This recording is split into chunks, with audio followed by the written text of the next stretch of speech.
agora o Dino abriu um processo para fazer uma investigação sobre qual a destinação. Isso vai atingir muitos deputados. Você vê que a crise, esse fator aí de utilizar nem tão republicanamente os recursos da emenda PIX, não vai atingir só o centro ou a direita, vai atingir todos, certo?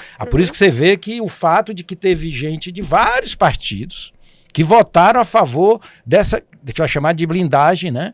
Dessa blindagem da bandidagem. Olha, assim, realmente o presidente Lula fez um discurso que beirou a perfeição, mas não foi apenas o discurso da abertura da Assembleia. O discurso do dia anterior, sobre o qual pouquíssimo se falou, que foi o discurso na conferência que a França, né? França e Reino Unido agora estão tirando sangue das mãos, né? Ao reconhecer o Estado palestino, depois de Gaza completamente arrasada, né? Destruído. 40% da cidade de Gaza arrasada. E o Brasil sempre foi um crítico, reconheceu o Estado palestino em 2010, em todas as falas de Lula, da presidente Dilma, sempre esteve presente a questão palestina. E no dia anterior ao discurso, Lula fez uma outra peça histórica falando sobre a questão da Palestina. O Trump ouvia o discurso do presidente Lula numa sala ao lado, que logo em seguida ele foi quem falou, elogiou o presidente, convida-o para um encontro. Eu tenho o direito de desconfiar e achar que isso é uma pegadinha. Acabei de fazer a minha interligação do esgoto. Vixe, interligação? Pra quê, homem? Xiii, vai dar ruim. Sabia que a falta de ligação de esgoto é uma das maiores causas de doenças e poluição? Se não tiver esgoto ligado à CAGES, o que sai da sua pia e do seu vaso vai largando sujeira e mau cheiro por onde passa. Verifique se a sua rua já tem rede e, se tiver, faça a ligação de esgoto. Esgoto. O trato é ficar ligado. CAGES e Governo do Ceará.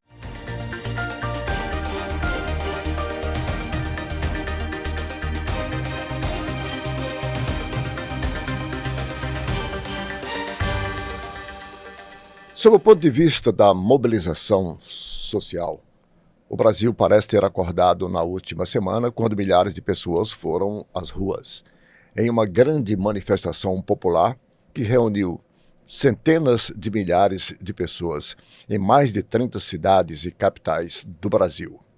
O Levante Popular, assim chamado, foi uma reação contra o projeto que prevê a anistia aos condenados por tentativa de golpe de Estado e também a chamada PEC da bandidagem, não há outro nome para se definir, que prevê a exigência de autorização do Congresso para processar criminalmente deputados e senadores.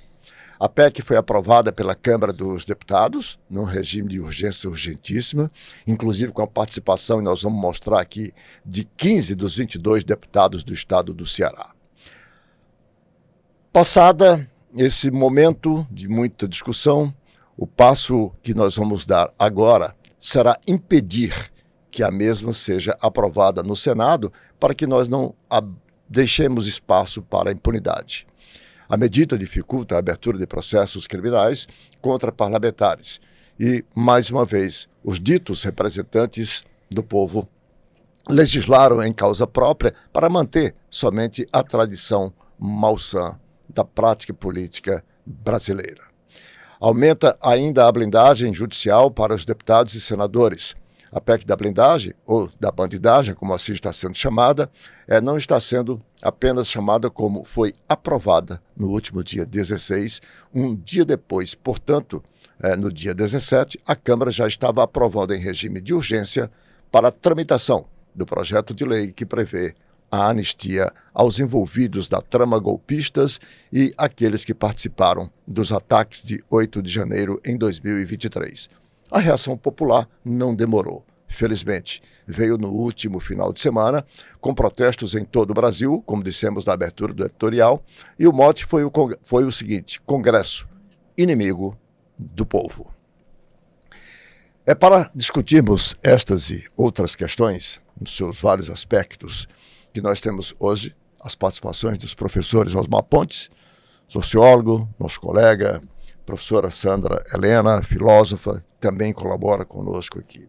Antes eu vou pedir para que nós prestemos atenção a um vídeo do atual presidente da Câmara dos Deputados, essa figura folclórica, como está sendo assim chamada, considerada aí, quando ele faz, mesmo diante dos protestos da população, ele resolve fazer uma defesa da chamada PEC da blindagem ou da bandidagem. Vamos assistir ao vídeo.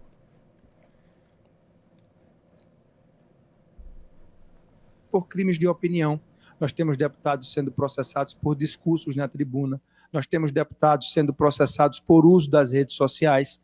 Essa é a realidade do país hoje. É por isso que a Câmara dos Deputados, na sua maioria, com mais de 350 votos, decidiu não inventar nenhum texto, mas fazer apenas a retomada do texto do Constituinte originário, daqueles que fizeram a Constituição de 1988. E ver toda essa discussão ser distorcida, PEC da blindagem, PEC disso, PEC daquilo, não é correto. Enquanto presidente da Câmara, eu respeito, por exemplo, a posição que o Senado vai ter com relação à PEC. É um dever do Senado. É claro que a Câmara não vai aliviar para um parlamentar que cometa um crime comum, seja ele qual for. O que nós estamos dizendo é que a liberdade para o livre exercício do mandato outorgado pelo povo, pelo voto popular, ele precisa estar protegido. Foi isso que nós votamos. Dizer o quê diante de tanto cinismo? Esse presidente da Câmara, temos saudade hoje, sabe de quem? Severino Cavalcante. Lembram dele? Aquele presidente Sim, da Câmara Federal que fez todo tipo de patifaria, entrou para o folclore, quer dizer, para o anedotário, digamos assim, da política brasileira. Vem agora esse Hugo Mota, jovem ainda, com esse descaramento, me permito a expressão, mas não há outra. Eu queria colocar esse assunto para a análise da gente, começando por você, Sandra. O que é que você acha? O cinismo é levado a um grau, né, novo, porque, de fato, o que a gente tem acompanhado nesse congresso, assim, se a gente for falar de congresso de horrores, de show de horrores, eu coloco uma data original para isso, né? Nesse processo que nós vivenciamos agora. A data é a sessão da Câmara que afastou a presidenta Dilma Rousseff. E o fato específico, fora aquele show global de horrores, né? Ali teve muito folclore. A gente viu, aprendeu, a população aprendeu ali que não se tratava de pedalada fiscal de nada, era Deus, família e meus filhos e alguma coisa mais. Mas foi um voto específico que abriu a porteira para o inferno, um ciclo do inferno no qual nós entramos a partir dali com o Congresso. A gente já estava acostumado com o Congresso, você citou o Severino Cavalcante, a gente teve várias circunstâncias e acontecimentos do Congresso brasileiro na Nova República, os anões do orçamento, teve muita coisa, mas ali nós entramos num outro patamar, que foi o voto do ex-presidente da República elogiando e homenageando o torturador, reconhecido pela lei brasileira como torturador, e utilizando, né, uma expressão absolutamente tenebrosa, dizendo que ele era o terror da então presidenta. Ele saiu dali sem receber uma advertência, uma admoestação àquela altura, recebeu uma cusparada do deputado à época, João Willis, né, que depois sofreu consequências muito graves por isso. E daí para cá nós tivemos então uma verdadeira sucessão de horrores, chegando agora nesse Congresso, que é um Congresso pós-orçamentos secretos e emendas impositivas, emendas PIX, que colocou a relação entre o Legislativo e o Executivo numa outra dimensão, quer dizer, emparedou completamente o governo. E agora, depois primeiro da prisão domiciliar e tornozelamento do ex-presidente e depois da condenação do chamado núcleo crucial do golpe, então resolveu sair num processo realmente de infantaria, na verdade de cavalaria, né, para assodar as suas soluções. E o que esse rapaz faz, né, apelidado aí pelas redes sociais de Hugo, nem se importa, porque ele realmente demonstra com isso que ele nem se importa, porque ele mente descaradamente. Quem já leu a PEC sabe que não se trata disso. Isso aí está na Constituição mesmo, né? Não se trata absolutamente disso. Professor Osmar, Olha, eu gostaria de saber aí qual é a sua perspectiva de análise. A fala do Mota, ele mostra uma crise da institucionalidade do cargo. Quer dizer, ele denota na sua fala de que ele não compreendeu a envergadura do cargo. Ou a situação política do país não permite que alguém se diferencie da posição pessoal para a posição de presidente da Câmara. Porque o presidente da Câmara, a ele lhe cabe a liberdade de cumprir as normas da função pública, da função de ser presidente da Câmara, e não de ser partidário do próprio partido que ele faz parte. Então, entender muito bem o seu lugar de fala como presidente, é que na fala dele, ele fala como se fosse um membro do partido dele e do Centrão, dos interesses corporativos do movimento do descontentamento, né, dos partidários dele. O lugar do presidente da Câmara é gerir a Câmara, gerir a política do país, sabendo do papel da institucionalidade que você é presidente da Câmara, no sentido de garantir o caráter republicano do papel que o presidente da Câmara tem. Ele mostrou que não tem isso, né? Então isso é grave, porque ele acaba desnudando uma crise que não estava posta, não aparecia. O que é que essa crise mostra? Essa evidência nas ruas é de que o aspecto moral ainda é muito forte e mobilizador, né? Seja para a esquerda, seja para a direita. O que mobiliza a política no Brasil hoje, e já há muito tempo e sempre, né, é a crise moral. Quer dizer, a indignação, que essa indignação, eu diria há uns 4, 5 anos, já está no campo da direita, da hegemonia dos militantes de direita, da extrema-direita, não só da direita, mas da extrema-direita, com um discurso moral de acusação, inclusive falsa, não é? De um moralismo, inclusive, absolutamente calunioso. E agora surgiu um outro contexto, né? Esse mesmo sentimento moral contra a extrema-direita, a partir de uma indignação. Por quê? Porque qual é a crise hoje que tem no parlamento? A crise é porque nós temos um parlamento que utilizou ao longo desses últimos 6 anos, das emendas PIX. Os presidentes de partido, muitos deles geriram o recurso público, os fundos públicos, do jeito que quis. Sem nenhum tipo de fiscalização, sem nenhum tipo de observância da lei. Você faz uma emenda PIX e sem ter um plano de trabalho do que é que aonde vai aplicar esse recurso.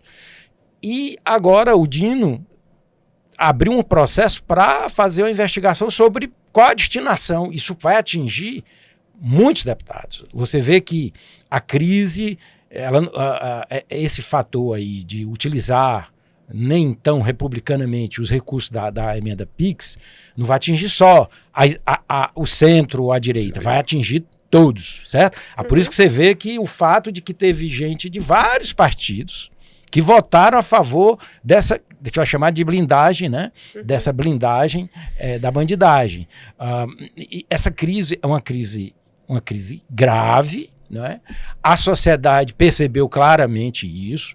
O Congresso hoje está usando um argumento que foi usado no tempo da ditadura, porque quando fez a Constituinte de 88, o que é que se aprovou? Aprovou de que o mandato parlamentar ele é ele é completamente, tem que ser protegido Ele pelos próprios parlamentares. Ele é inviolável. Exatamente. Ele seria inviolável e tal, porque o que estava em jogo ali era a memória da ditadura. Pois é essa mesma lei que eles estão querendo reatualizar hoje, num contexto em que muitos estão sendo investigados. Um contexto antecipatório, eu diria. O que, na verdade, eles sabem a malversação que tem feito das emendas Pixies. E eles sabem que o Supremo Tribunal, através do ministro Flávio Dino, chegará a cada um deles, e não são poucos. Então, essa PEC não foi por acaso. Ela foi pensada com essa motivação já de prevenir o que está por vir. Porque nenhum deputado é processado por opinião, como ele diz cinicamente aí. Porque isso é inviolável. Está na Constituição. Nós não temos notícia disso. Não temos. E ele diz que tem deputado sendo processado. Nenhum deputado ou senador é processado por emitir seu juízo de valor, sua comunicação, ainda que mentirosa, nas redes sociais. Também não tem isso. Agora, a menos que ele tenha extrapolado todos os limites minimamente. Me perdoe, porque se a gente considerar o que digamos assim, o status está meio confuso, mas o que Eduardo Bolsonaro tem feito fora do Brasil, e se a gente considerar um tour de force, né, uma disputa para submeter o país, para quebrar a soberania brasileira, se isso não era motivo para cassação dentro ou pelo menos uma advertência num conselho de ética, e ele continua ainda tentaram realmente, agora ele recuou, o presidente da Câmara, ele viu que estava meio insustentável, né? Que eles vão provavelmente rifem esse grupo. Ele não aceitou, né? A indicação dele para a liderança de minoria. E abriu o processo na Comissão de Ética, algo que deveria ter sido feito desde fevereiro. Desde fevereiro. Quando ele começou. Né? Então, digamos assim, o nome disso é oportunismo. Mas digamos assim que dentro de um jogo de xadrez, ele talvez considere que, e aí a própria, o mainstream da direita, da extrema-direita, percebam que talvez seja importante e interessante para eles rifar nominalmente o clã, né? Digamos assim, para poder salvar, digamos assim, a dinâmica, a demarche deles, a luta deles, né? E essa crise, ela ficou mais presente depois da condenação do Bolsonaro, né? Isso. Foi isso que detonou, né? Esses partidos de extrema-direita e assim, de centro-direita, eles não acreditavam na condenação do Bolsonaro, achavam que ele iria pegar uma penazinha pequena e ia sair. Quando foi aquela condenação muito dura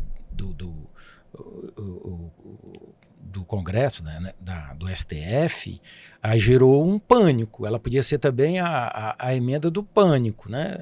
A emenda da salvação, ela podia ter vários nomes, né? Para a gente gerar uma certa empatia com os sofredores. Porque a emenda da salvação, hoje nunca se teve tanto parlamentar de um nível de fisiologismo como nós temos hoje no Congresso Nacional. Aí você me leva a resgatar uma frase do velho Ulisses Guimarães. Você está decepcionado com esse Congresso que está aí? Espere o próximo. Então, a grande questão, e daí que nesse sentido o Centrão se unificou, por quê? Porque onde é que se concentra esses parlamentares? São todos nesses partidos do Centrão, que podem vir, inclusive alguns ficarem inelegíveis, né? Por causa das emendas PIX, porque vão responder processo, esse processo pode levar à inexigibilidade. Então essa emenda é a emenda da salvação, é a emenda da bandidagem, é a emenda... Você pode dar vários nomes, a depender do humor de quem enxerga, né? E essa crise é uma crise, portanto, deste Congresso. É uma crise do atual Congresso. Né? Não é uma emenda da política. Só que isso aí pode levar a uma crise muito grande. O atual presidente, ele sabe da responsabilidade, está assumindo uma condição muito, muito frágil, porque, na verdade, ele não tem força política para comandar a Câmara, isso já ficou claramente demonstrado, né? O argumento dele, de certa forma, corporativo, não é o lugar do presidente da Câmara. O presidente da Câmara é da institucionalidade. E o Senado não vai aprovar. Já se nota que o próprio Senado não tem maioria para aprovar essa emenda, né, essa emenda da salvação, a emenda da talvez bandidagem. Talvez até arquive. Né? Talvez não entre nem pauta, porque pode ficar lá a vida toda. O presidente do Senado, do Congresso Ele pode Nacional, não pautar, simplesmente. Senador Davi Alcolumbre se manifestou de forma muito incisiva, muito contundente. O relator, que é o senador Alessandro, também já disse que na Comissão de Constituição e Justiça não nem passa, nem prospera. Então, a tendência não é que o Senado apenas modifique, não, é que não aprove, porque aí não volta mais nem para a Câmara, porque se houvesse alguma emenda modificativa, tá, voltaria para a Câmara novamente e a Câmara restabelecia seus objetivos. Então, o clima foi tão grave que alguns, inclusive no segundo turno, voltaram atrás, né? Alguns deputados voltaram atrás no segundo turno, votaram no primeiro, no segundo não votaram já, né? Já houve um retorno. E hoje, se fosse votado hoje, talvez não passasse, né? Se depois das manifestações... Exatamente, né? Quer dizer, algo aconteceu. Eles achavam que ia passar aquilo ali de forma escondida, né? Algo assim, aprovado na madrugada e que ninguém ia notar, que a sociedade estaria absolutamente pacífica sobre essa indignação. E aí veio essa indignação moral generalizada. E não foi só, que eu diria, da esquerda. Hoje existe um constrangimento legal. Se desnudou, de fato, esse grupo político que se dizia tão moralista, né, de centro-direita, como, na verdade, o que mais atos de malversação dos recursos públicos e não querem ser punidos por isso. A condenação do Bolsonaro e o conjunto dos processos que tem no STF sobre as emendas PIX está desnudando essa falsa moralidade. Professora Sandra, sobre a cassação do deputado Eduardo Bolsonaro, que tem feito o que tem feito nesse instante, prospera. A Comissão de Ética, ela é historicamente, ela é corporativa, ela protege os seus. Houve a primeira manobra da renúncia da líder do PL em favor dele. O presidente, felizmente, já disse que não aceita-o como líder, porque a liderança tem uma certa proteção com relação às faltas, né? E agora a Comissão de Ética abre o processo para investigação, enfim, e aplicar as punições que julgar conveniente. Qual é a sua expectativa? O nome dessa comissão, né? Quer dizer, eu acho que ética, né? Eu sempre costumo dizer, não existe ética fora da política. Isso era um mantra meu como professora de ética, né, na universidade. Não há ética fora da política, ela é sempre política. E no caso da chamada Comissão de Ética, eu comecei mencionando o fato de que um elogio a um torturador, não apenas a citação de seu nome, mas ao que ele fazia propriamente como um horror, passou batido, e aquele momento foi o apito de cachorro, né, chamado apito de cachorro, que soou para todo mundo e que abriu a porteira mesmo para a extrema-direita, né? Ela se anunciou ali, né, com tudo que a gente está falando hoje, de anistia, de ditadura, o discurso do presidente Lula na ONU voltou a esse ponto, quer dizer, estava tudo ali cifrado naquele voto. E o deputado passou incólume, sem nenhuma advertência, sem nada. A deputada Carla Zambelli é licenciada, ela está presa em Roma, ela é licenciada. E o deputado Eduardo Bolsonaro, que já deveria ter recebido, vamos dizer que cassado não, porque a gente lembra como foi que começou essa legislatura agora, no segundo semestre, depois do recesso, gente.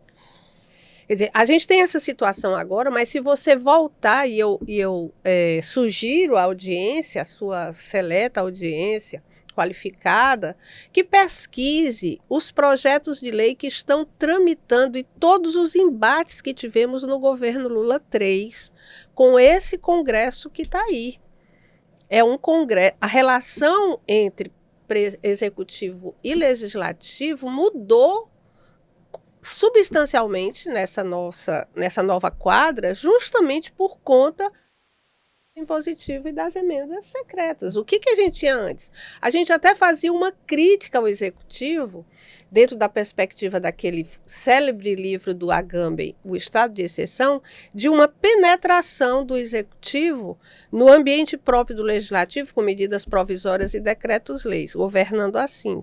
Nós nos acostumamos a observar e perceber quando é que o executivo se imiscuía no legislativo. O que aconteceu a partir do golpe de 2016 e da gestão do ex-presidente? A gente teve uma espécie de autonomização, de alguns falam em semipresidencialismo, porque o Congresso passou a ter uma dotação orçamentária impositiva, sobre a qual o Executivo não tem nenhum poder, e secreta. Secreta, quer dizer, eu faço o que eu quiser e como quiser. A partir daí, essa extrema-direita, que desde que assumiu, quem acompanha os movimentos sabe, quando eles assumiram no dia da posse, eles já fizeram um verdadeiro movimento com Lula ladrão e aquela coisa toda, já mostrando a que viriam. E a família, o clã, né, que nos governou, através do deputado Eduardo Bolsonaro, né, com uma espécie de homem avançado, um posto avançado, nos Estados Unidos, ficou e ficaria se não houvesse essa, e eu concordo aqui com o colega, que é uma indignação moral, ainda não é uma indignação política no sentido estrito, porque a pauta do 8 de janeiro não levou tanta gente à rua, né? Nem a pauta do 6-1, da redução da jornada de trabalho, levou tanta gente à rua como essa, porque essa faz um movimento de indignação moral clássico, que aglutina e que precisa ser politizado. Agora, para responder, eu creio que dessa vez pode ser sim que aconteça a cassação. Eu acho que eles estão rifando esse clã. Professor Osmar, complementar? Olha, eu acho que a posição do Bolsonaro, hoje do filho dele que está lá, é de desespero completo, né? Uhum. Eu acho que ele talvez seja o maior cabo eleitoral do Lula hoje, né? Sem aquela postura que desnudou muito, tirou das escondidas que o patriotismo era um patriotismo de utilidade. Quer dizer, o patriota, ele usava a bandeira do patriota e mostrando agora de que eles são traidores da pátria. Né? Eu, na época que tinha aquele bolsonarismo, participar de debate, televisão, rádio, eu sempre usei o termo patriota, né? Que era uma coisa estranha, porque geralmente o patriota só usava esse termo quem era da extrema-direita, patriota. Eu usava dizendo o seguinte, o que é patriota? Patriota é aquele que defende a pátria. A pátria é o quê? O povo. Quem é que defende o povo? Né? Hoje está claro de quem é que é patriota, quem é que está defendendo o povo. E toda aquela versão do patriotada fake, ou aquela patriotada absolutamente cínica, é falsa, que era patriota para usar de acordo com a manipulação da opinião pública. Osmar, se me permite. E é isso que está, sim. Uma pequena interrupção. E foi produzida uma semiótica que ilustra perfeitamente a sua fala. No 7 de setembro, que foi a manifestação que eles puxaram, foi aberta a bandeira dos Estados Unidos na Paulista, enorme. E em resposta, o movimento do dia 21, as pessoas levaram a bandeira brasileira. Quer dizer, como houve o sequestro dos símbolos pátrios, camisa, bandeira, é como se agora nós tivéssemos, finalmente vocês estão nos devolvendo esses símbolos, né? Era só isso. Nós já nos encaminhamos aqui para o final do primeiro bloco. Eu vou só lembrar que uma nota de utilidade pública, que a Superintendência Estadual do Meio Ambiente, a SEMASSE, acaba de emitir a licença para o início da construção das obras da planta de dessalinização no estado do Ceará, ali na Praia do Futuro. Planta essa que tem sob a responsabilidade da CAGES, a Companhia de Água e Saneamento do estado do Ceará, buscando não só diversificar a matriz hídrica para o nosso estado, notadamente aqui para a região metropolitana, já que a planta vai atender a pelo menos 800 mil pessoas em Fortaleza e região metropolitana, como também dá uma segurança hídrica para o nosso estado. É uma informação extremamente importante, porque a partir de agora já dá-se-á, portanto, o início dessas obras já tão aguardadas, que houve aí um atraso em função da necessidade de mudança de local, mas agora o último documento acaba de ser emitido e é, portanto, uma nota de utilidade pública que eu considero importante para os nossos internautas. Eu vou fazer um rápido intervalo e quando voltarmos nós vamos sequenciar o observatório mostrando um vídeo com as movimentações, um pequeno clipe que a produção preparou, com todo o movimento nas ruas, para nós analisar. E também listar os deputados do Ceará que votaram a favor da emenda, que é para poder a gente analisar. Não esqueceremos. Não esqueceremos, um instante só.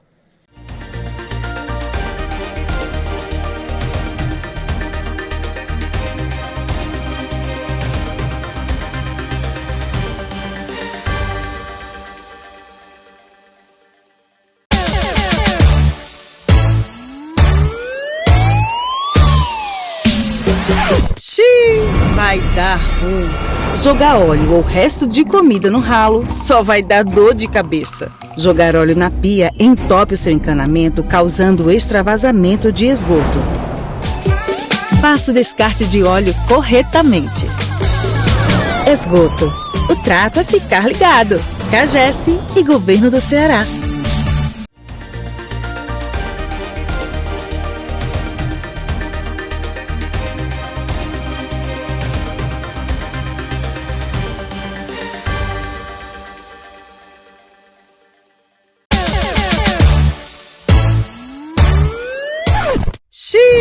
Vai dar ruim.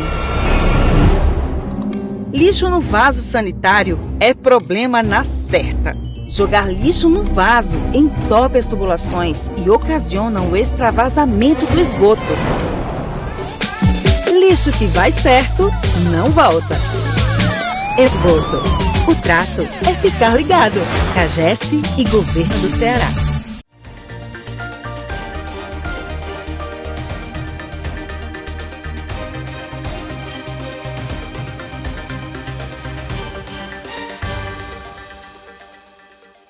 Pauta Observatório, hoje com as participações do professor Osmar Pontes e da professora Sandra Helena, analisando aqui com a gente os vários aspectos dessa pauta político, social, enfim, que estamos aqui vivenciando. A propósito, mais uma vez eu lembro a você para se inscrever no canal Observatório com Arnaldo Santos, ou então Arnaldo Santos 1303, clica lá no sininho para receber as comunicações todas e também para deixar a sua opinião, o seu comentário, sua crítica, sua sugestão, para que a gente possa aqui cada vez mais melhorar a pauta das nossas discussões. Eu vou chamar aqui um vídeo que mostra um pouco do que eu disse, que finalmente a sociedade brasileira saiu daquele estado letárgico que se encontrava e foi às ruas na última semana. E foi essa ida às ruas que promoveu esse recuo, nesse instante, da Câmara dos Deputados em relação a essa PEC. Vamos ver.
Bom, essa foi a reação da população, em boa hora, que produziu, portanto, esse recuo, e parece que, felizmente, nós estaremos livres dessa PEC. Eu não poderia, até para que o assinante, o internauta, não esqueça, deixar de ler aqui. O Ceará tem 22 deputados federais.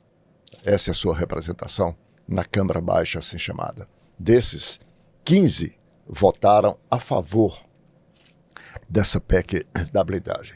São eles AJ Albuquerque, do PP, André Fernandes, do PL, nenhuma surpresa, André Figueiredo, do PDT. Que papelão, né? PDT, né? PDT, o André Figueiredo é do PDT. Danilo Forte, do União Brasil, Daiane Bittencourt, também do União Brasil, Dr. Jaziel, do PL, enfermeira Ana Paula, do Podemos, Fernanda Pessoa, do União Brasil, Matheus Noronha, do PL, Mauro Filho do PDT.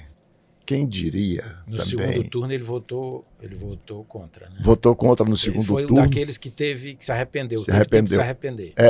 Mas a primeira intenção...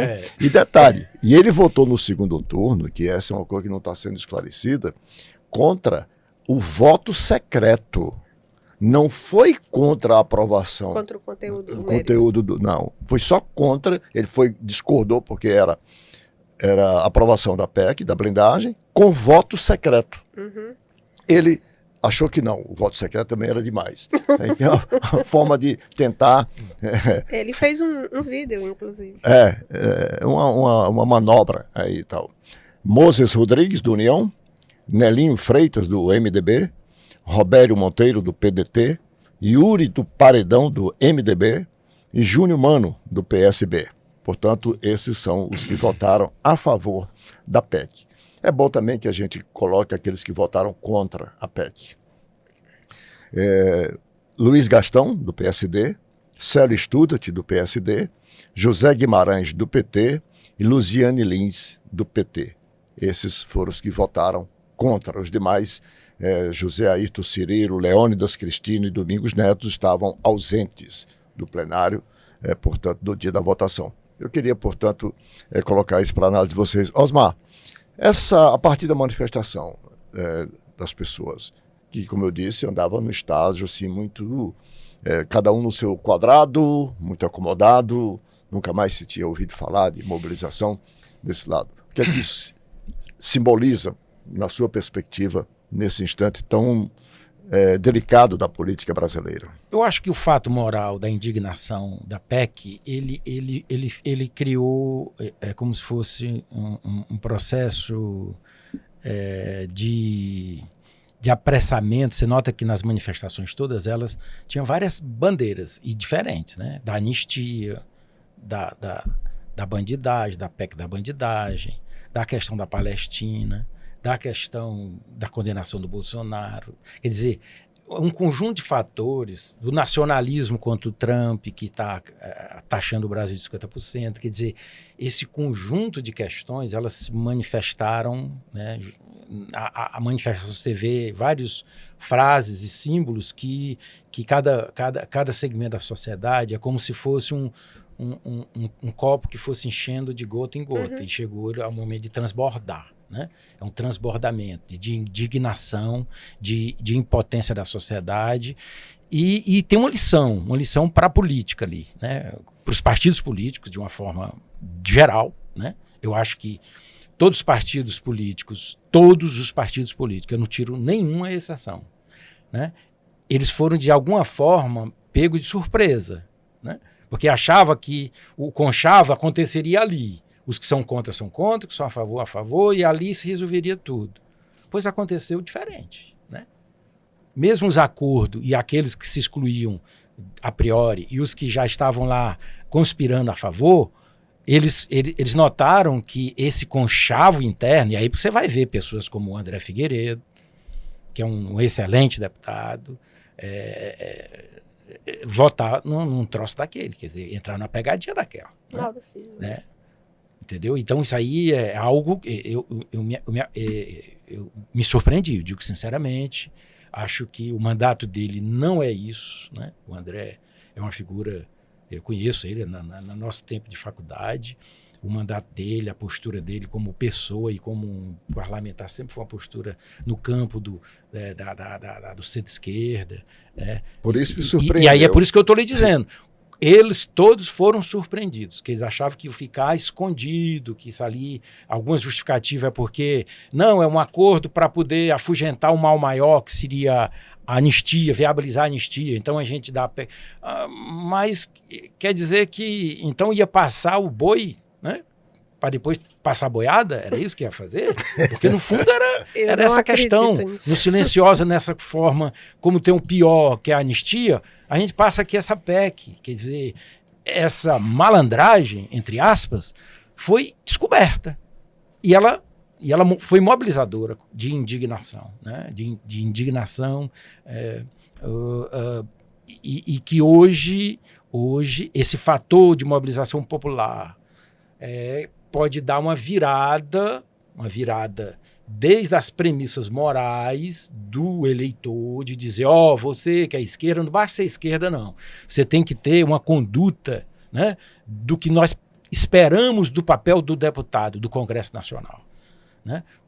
A sociedade está dando uma resposta, dizer o seguinte, nós queremos defensores das causas populares, das causas públicas, dos interesses coletivos, sejam eles conservadores, sejam eles de esquerda, mas interesses difusos da sociedade. Não só defesa de esquerda, não. É do interesse popular, da população, seja de direita ou de esquerda. Quando alguns, até de um perfil de um eleitor, de um cidadão mais de conservador, que vê que todos aqueles deputados que ele tinha como um meu deputado tomou uma atitude absolutamente imoral, né? Houve uma indignação e um silêncio muito grande, né? Um silêncio muito grande desse setor. Né? Hoje eu vejo que esse segmento está numa defensiva política muito grande e os partidos, numa altura dessa, estão todos se revendo. Como é que estão as pautas hoje do papel da mobilização social causada por esse evento. Professora Sandra, eu queria... Eu posso retomar um pouquinho dessa questão? Claro. Em junho... eu creio que eu concordo com o Osmar que houve uma gota sobre uma gota e o copo transbordou.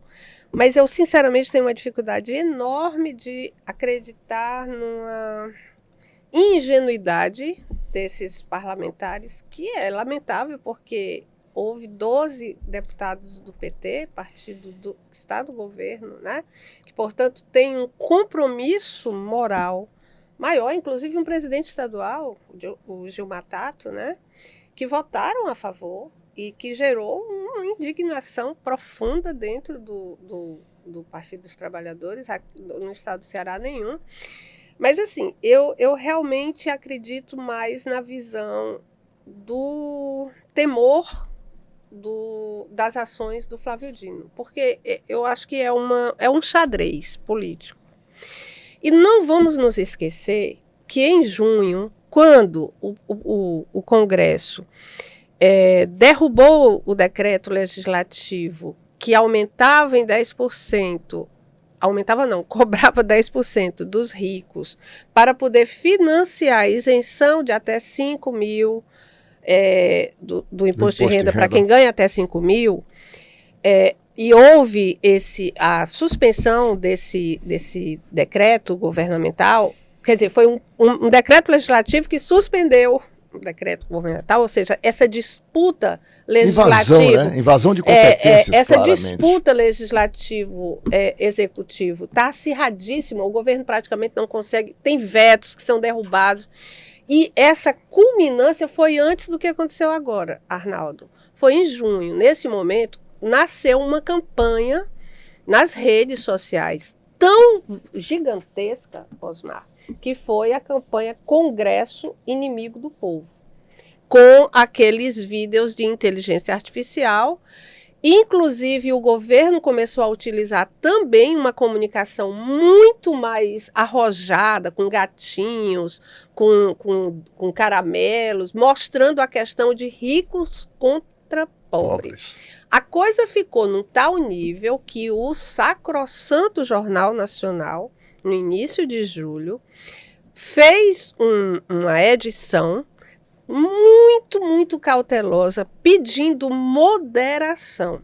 Àquela altura, a gente tinha... Porque, assim, a gente diz que as pessoas acordaram da letargia. Eu digo assim, a militância, enquanto tal, não parou de ir para a rua. Mas quando, por exemplo, uma bandeira como a redução da jornada do 6x1 não aglutinou pessoas, ela ficou, porque há pesquisas mostrando como é que a população está reagindo a essa, como é que se diz, a essa, digamos assim, essa legislatura tão inimiga do povo. Que é ruim a palavra Congresso inimigo do povo? É ruim porque a gente quer um Congresso bom, a gente quer votar para bons parlamentares, mas pegou.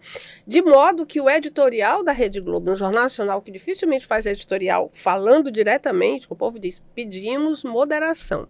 E no dia seguinte saiu um vídeo da campanha em que os ricos, né, num salão de festas, dizem, vocês viram que ontem o Jornal Nacional pediu moderação e o outro sentado à mesa diz... são os nossos melhores assessores de imprensa. E esse vídeo viralizou. Então, esse caldo, né, ele vem entornando desde aí. Essa campanha ela teve um momento alto de viralização, os clusters foram analisados, como é que ela penetrou e furou bolhas, ela emparedou o movimento bolsonarista nas redes, né? E aí, os caras resolveram vir para cima, né? Eu não creio que haja ingenuidade em quem entrou nesse processo. Houve um cálculo errado de que a condenação, porque isso foi na sequência da condenação. A gente praticamente não pôde nem comemorar, porque veio logo a seguinte isso. Uma questão para mim que deve ficar na nossa cabeça é como é que um projeto de lei pode levar tantos anos para tramitar e ser aprovado, e uma PEC que muda a Constituição passa de modo tão rápido e sem discussão nenhuma com a sociedade. E isso nós temos que refletir. Eu peço aqui a vocês, como nós já nos encaminhamos para o final desse bloco, mas nós vamos ter tempo para botar uma pauta que me parece hoje é a pauta mundial. Foi o discurso do presidente Lula ontem na ONU, na abertura da ONU, como já é da tradição.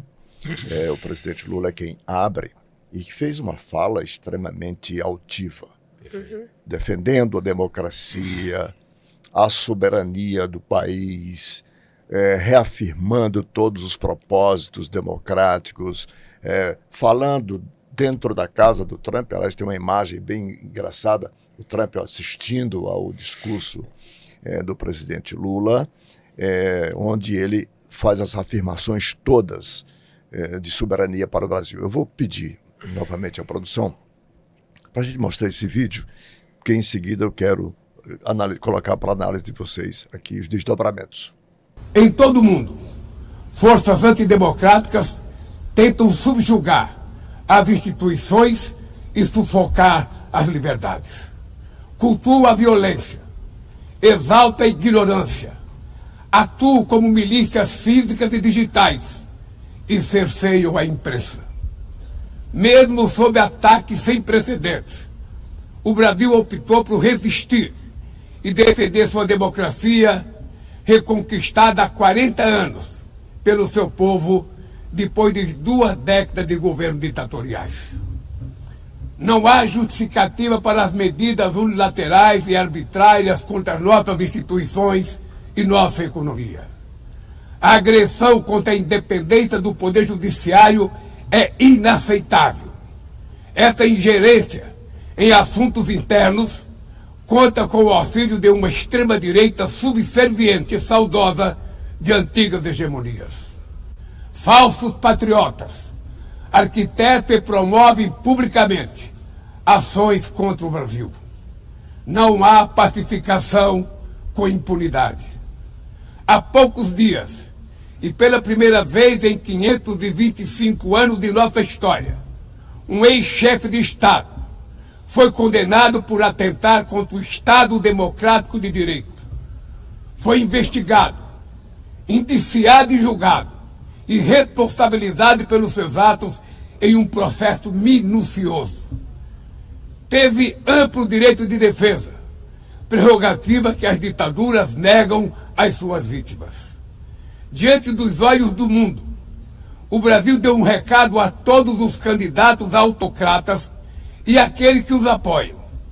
Nossa democracia e nossa soberania são inegociáveis.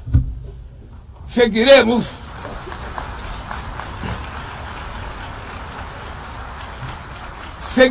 como nação independente e como povo livre de qualquer tipo de tutela. Bom, Osmar e Sandra, vocês viram aí a reafirmação de todos os propósitos e que não surpreendeu a nós brasileiros, né? Mas eu queria colocar a surpresa. O Trump ouvia o discurso do presidente Lula numa sala ao lado, que logo em seguida ele foi quem falou, elogiou o presidente, convida-o para um encontro. Eu tenho o direito de desconfiar e achar que isso é uma pegadinha. Tenho todo o direito de desconfiar de que isso esteja embutido uma armação, quem sabe até com a própria presença do tal do Eduardo Bolsonaro lá numa conversa forçada. Obviamente que o presidente Lula não se submeterá a isso, mas é bom, a partir do que ocorreu com o Zelensky na Ucrânia, é bom, nós sabemos que o Itamaraty tem os meios todos para poder filtrar esse encontro, mas eu tenho o direito de desconfiar. Sandra. Olha, assim, realmente o presidente Lula fez um discurso que beirou a perfeição, mas não foi apenas o discurso da abertura da Assembleia. O discurso do dia anterior, sobre o qual pouquíssimo se falou, que foi o discurso na conferência que a França, né? França e Reino Unido agora estão tirando sangue das mãos, né? Ao reconhecer o Estado palestino, depois de Gaza completamente arrasada, né? Destruído. 40% da cidade de Gaza arrasada. E o Brasil sempre foi um crítico, reconheceu o Estado palestino em 2010, em todas as falas de Lula, da presidente Dilma, sempre esteve presente a questão palestina, e no dia anterior ao discurso, Lula fez uma outra peça histórica falando sobre a questão da Palestina, né? E de certo modo, tomando um papel de liderança também nessa questão urgente, que para nós é um enclave, é uma dor, né? Se a gente leu Educação Depois de Auschwitz, a gente vai ter que produzir educação depois de Gaza. Mas, se você me permite, aquela fala dele em favor da Palestina, dado que as relações estão extremamente conturbadas entre Brasil e Estados Unidos, ele estava inflamando, ele estava botando mais gasolina, inclusive. E aí veio a surpresa do Trump elogiar e não reagir. Pois é. Então, por isso a minha desconfiança, cego, quando vê a esmola grande, o que acontece, desconfia. Pois é, então, o que Lula, a gente esperava até, havia nos analistas, uma expectativa por um discurso mais modulado, um pouco mais moderado, mas foi um discurso para cima, tocando em todos os pontos geopolíticos, os pontos cruciais, nevrálgicos. A gente tem uma COP30 bem aqui, né, no nosso nariz, e essa reação do Trump, me parece, acho que a gente pode pensar em termos mais psicanalíticos. O Trump gosta de humilhar aqueles humilháveis. Creio eu que ele percebeu que Lula não é humilhável, que ele não faria com Lula o que ele fez com Zelensky, e Zelensky continua comendo no prato, tanto é que ele teve uma mudança em relação à guerra Rússia e Ucrânia. Ontem ele disse isso lá na Assembleia Geral da ONU. E com o presidente da África do Sul e com a Ursula von der Leyen, quer dizer, com toda a galera que ele considera inimiga que vai lá e ele, né?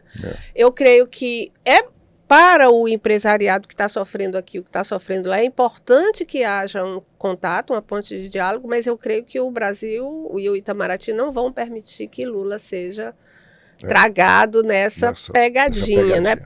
Provavelmente um encontro virtual. Qual é a tua perspectiva de análise para esse fato? Eu acho que o Lula fez um discurso... É a pauta do mundo. Irreparável. O discurso do Lula foi irreparável. Foi um discurso que ele mostrou equilíbrio, firmeza e segurança de propósito, né? E representou não só o Brasil, ele representou a ONU. Enquanto o Trump estava achincalhando a ONU, né? O grande líder foi o discurso do Lula, né? Defendendo a democracia, que é uma bandeira que os americanos sempre disseram que era uma bandeira dos americanos, né? Os americanos é que têm o direito de defender a democracia acima de qualquer coisa. Pois hoje a queixa geral de pelo menos 60% da população americana é de que eles vivem num estado de exceção nos Estados Unidos, né? Não vivem numa democracia. Esse é o sentimento lá. A população se manifesta contra e tal. E quem é o paladino da democracia? Quem apareceu para a ONU e para o mundo todo? Foi o Luiz Inácio Lula da Silva. Então, esse lugar, o lugar do Lula é muito maior do que o próprio Brasil, do que o próprio governo Lula. O Lula está ficando uma liderança fantástica. E a sua fala foi muito contundente. Ele está resgatando o que disse o Obama. É o cara. Não, o espírito. O que é o Brasil? Por que o Brasil é o país que abre o Congresso da ONU, né? O encontro da ONU? Porque a conduta diplomática do Brasil sempre foi pela concórdia, pelo entendimento, né? O Brasil nunca foi militarista ou armamentista, sempre defendeu a autonomia dos países, contra a intervenção, né? A liberdade dos povos se autogovernar. E essa linha diplomática, que foi o espírito que a ONU, que construiu a ONU, é que ele que está em crise. Você viu que o Trump impediu que vários diplomatas fossem, vários assessores fossem para o Congresso, porque era nos Estados Unidos, que é um completo absurdo, porque se não fosse no estado de exceção, a ONU tem isenção diplomática. Quem vai para o encontro da União das Nações Unidas, ela tem acesso livre, porque ela só é um enclave, ela não é um território americano. Né? Isso. Ela é um enclave.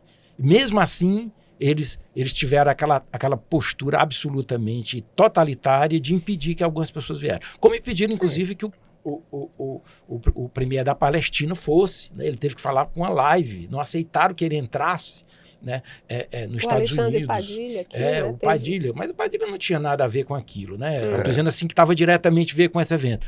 Então, o Lula hoje, isso falando do discurso político. Sobre a crise maior da supertaxação, os Estados Unidos têm perdido todas, porque já teve uma primeira instância que já julgou que foi ilegal a criação daquela supertaxação no Brasil, vai agora para a Corte Suprema Americana, que com certeza vai ficar numa saia justa, porque não tem como ele fazer um julgamento político, porque a lei não existe possibilidade, não é atribuição do poder executivo da forma como foi feita. Teria que ter uma lei para poder taxar, tinha que passar pelo Congresso Nacional americano e não foi passado. Então, o entendimento de construir esse entendimento com Lula é entender também da derrota que ele está tendo em todas as esferas. Ele não ganhou uma. Né? Inclusive estão revendo as taxas, tirando um, tirando o outro, porque os próprios empresários americanos estão se indignando com aquilo, está tendo prejuízo, o desemprego imenso. Quem viaja para os Estados Unidos, e uns amigos nossos até que viajaram, disse, rapaz, está 1/3 das pessoas nos aviões. Né? A Disneylândia não tem ninguém, as grandes cidades que têm turistas não tem ninguém. Né? Todo mundo com medo de viajar para os Estados Unidos, de ser abusado. Né? Você pode identificar alguém pelo sotaque. Ora, se tem uma cidade que é turística e alguém tem um sotaque de turista, qual é o risco de ser preso ou Deportado. investigado. Quer dizer, que clima é esse, né? Isso, um clima, parece um clima pré-Segunda Guerra Mundial na caça aos judeus, né? Que estavam lá. Quer dizer, ser estrangeiro nos Estados Unidos é um risco, né? A agricultura americana está numa crise imensa, porque não tem ninguém para colher os frutos, não tem para colher as verduras, as plantas. A crise econômica na Califórnia, que é o país a região mais rica dos Estados Unidos. Então, o Trump não está ganhando uma.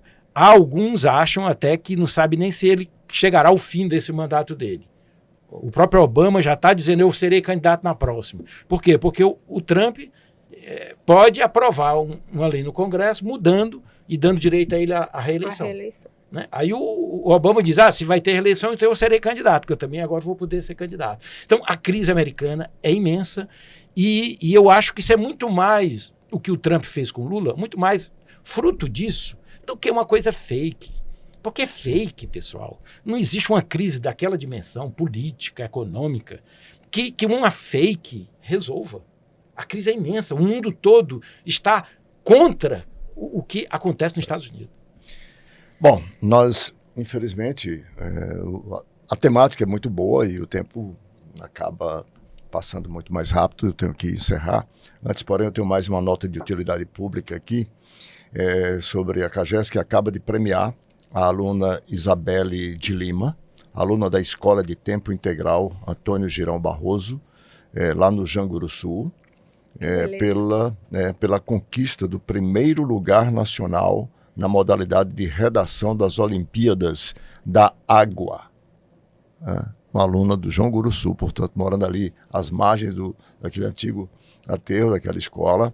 Ela foi essa estudante que foi premiada nacionalmente diante de uma disputa com alunos de todo o Brasil. Fortaleza tem essa conquista.